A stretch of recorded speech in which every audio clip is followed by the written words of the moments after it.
not everyone, but it's up to us to go over there. We might have to go over there and not militarily, but slowly take over some landmass there in order so we can make it do what it's supposed to do.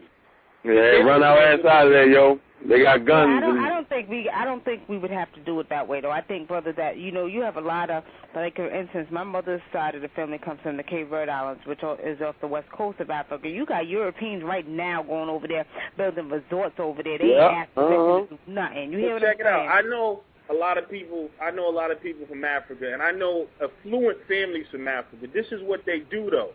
Understand that the people that's leading, there's rich, in every African country, there's at least a couple of billionaires. But check it out, what do? Like, you go look in Zambia right now. You got the Indians running stuff, and the man on top, he sells the copper mines and all the mines. He'll sell out and sell those mines to the Indians or the Europeans, and they'll make him rich and his family rich, and you got your little royal family in Africa, and they're looking at everyone else suffer. See, this is going on all throughout Africa. African people are not poor. The majority of them are, but in every nation of poor African countries, you'll see that there's these elite families that don't give a fuck about the rest of them. And the majority of the Africans, correction, brother, majority of Africans are not poor. That's what I said. That's what I meant. You said majority of them are poor. Oh, okay, you just said the wrong thing now. All right, so, well, I mean, what we got to remember, though, I mean, my thing is, so you're saying we need to go over there and we need to, like, take what we want. When you just had Senegal who offered so much land to Haiti because of their situation. So I don't think we have to go take anything. I think if we go over there like we got sense and sit down and talk. Wait a minute, brother. If we sit down like we got sense and talk to our fellow Africans, brothers and sisters, I don't think we would have to do that. I think we could get what we want. I don't think so. You even look at what Dr. Sebi said. When he went over there and he tried to tell them that he had the cures and all this, and all those African leaders rejected him. I'm saying that they're too poisoned by the Europeans. But see what he did, though? He went over there and told them that he had the cure for something. And we got to stop going over there and trying to tell motherfuckers shit. I mean, sometimes you got to go back home and fit in. You know how you done left home and your siblings has been at home for the last 10 years and your room gone and shit, right? Then you come back and then immediately try to do the same things you were doing 20 years ago, 10 years ago. At some point, you got to recognize that things have changed, and you got to sit back and ease your way in and work your way back into it. So Dr. Sabian, and he think he's a great doctor, but they look at him saying, you ain't more slicker than all the other medicine doctors we got. Get in line. Chill out. Don't come with a European mentality. Come over there and cure some people. Everybody got the cure in Africa. I mean, I know a sister right now that comes back and forth.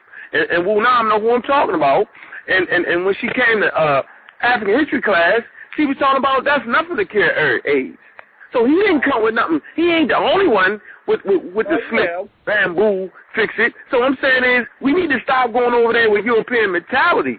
Right? We go over there with respect. See, money talk and bullshit walk. So we get ourselves together right here and make ourselves known, because white people, Chinese people, they don't go over there and take shit. They go over there and kick out the cheese and do what they need to do and get what they want to get. And I'm saying we can do the same things. But I guarantee you they're going to give us a family pass. You just got to act like family. You got to know you family, but you can't demand nothing. You feel me? They don't owe us nothing. And that's the attitude we go with. You owe me. I'm African. You owe me. They don't owe us nothing. No, I agree with that, but I'm saying, come on, brother. If they had it, they don't have it together like that to just be like, oh, we're going to go and just, if they had it together, then they'd be controlling their own resources. But they do have it together, though. You need to look at Arthur Lewis's work. The Chinese are what, taking over Angola? You got the Indians, they run Zambia. They don't own the mines and stuff. They sold all the mines out, and they're just getting paid crumbs. Right. Anytime they feel like they'll take that shit back. Don't you know black people?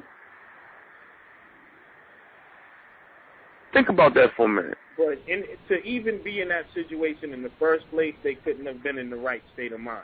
You know what I mean?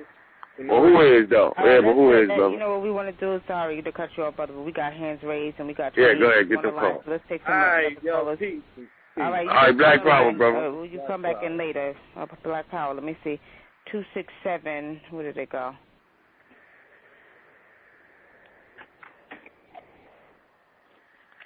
All right, y'all, hold on for a minute. We lost that call. I guess they was waiting too long. 516, you on the air. 516. Peace and blessing again, my sister and brother. Cynthia, how you doing? Thank you. Ancestor power. I don't believe in black power. I believe in ancestor power. Black power, sister. Black power, brother. Yes, the first thing to say, I live right here in New York, and they are trying to close down the slave theater where George Washington performed his first lynching on our people when they came off the slave boats and all kind of stuff.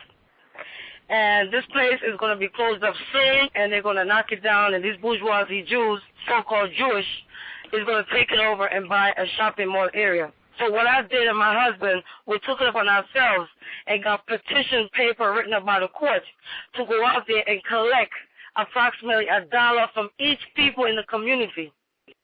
And that's the first movement because Dr. Henry Clark talked there, Bobby Henry talked there, Oswald Crazy, I spoke to him last on the phone. Dr. Sabi, I spoke to him. I spoke to a lot of people. They're willing to work along with me. So I'm asking y'all guys if I could fax y'all the paper, have some money scoop up down there, get the petition signed so we can save the theater because they want $2.5 million for it. And there's more enough conscious people in America that we can scoop up more than $2.5 million and take that slave theater and save it. My sister, let me say this to you. First of all, we couldn't even get, we ain't got nothing but a $25 donation for Haiti. So you think we going to get that from these people? I don't think so. Well, my husband is from Haiti. He lost a lot of people. I told you before when I first started talking to you on the phone that I'm Jamaican and I have a huge organization in Haiti. Yeah, but what I'm saying to you is that trying to get people to get $1 to save that theater, we couldn't even get $30 to save the people, our people in Haiti. You see what I'm saying? So, I mean, people don't want to sit, don't want to do shit. I'm just being straight up with you. Stay on the line, sis. We got another caller. 267, you had raised your hand before. Did you have a question? 267? No, not anymore. Okay. All right. Question must have got answered, huh, sis? I just wanted to say something about Africa, but he already touched on it, so I'm gonna sit back. No, go ahead. What you want to say? A woman's opinion. Go ahead. I ain't gonna mess with you. I spent time not a lot of time, but I've been to Ghana, and I know that a lot of the communities there, they do try to reach out and offer land and stuff like that. And when the African Americans went to Liberia, when the Europeans handed it over to us, we went over there and pretty much acted like Europeans. We wanted to, treat them like slaves. We wanted to treat them as if they didn't know anything, and those people had been there for thousands and thousands of years. Right. And they understood the land, and we come over there like, hey, we know better. We're educated. We're this, we're that, and we can't come at Africa that way because if we do, we're gonna lose. We have to come. We have to be respectful, and we have to respect the land and understand that we do have a lot of Eurocentrism involved in our thinking, and we have to try our best to beat that stuff out of it. So. Thank good you point. For that. That's a very good point. Yep. You got a question for the brother, sis? Me? No, I don't have a question. Okay. Hey, thanks for the information, though. That's all wise. One of my sisters I'm working with, as many young people I've been working with the spirituality piece. So, I invited her to come on the show, and she called in. I told her to listen to the show. So I want to thank you for calling in, Kiana. Thanks for the support. Thanks for having me. Thank you. All right. So we're going to go back to our guest. Wait, let me see. Speed B6, you don't have a question. Okay, we're going to go back. We don't have any more raising hand. Go ahead, 773. Go ahead, GYASI. Peace. Y'all was going hard. Yeah, I want you to get, I want to come back to some spirituality a little bit here since we are the African Spirituality Show. And I want you to get into, me and you met. And let me just explain to y'all how me and this young brother met. It was the funniest thing, y'all. Saturday night,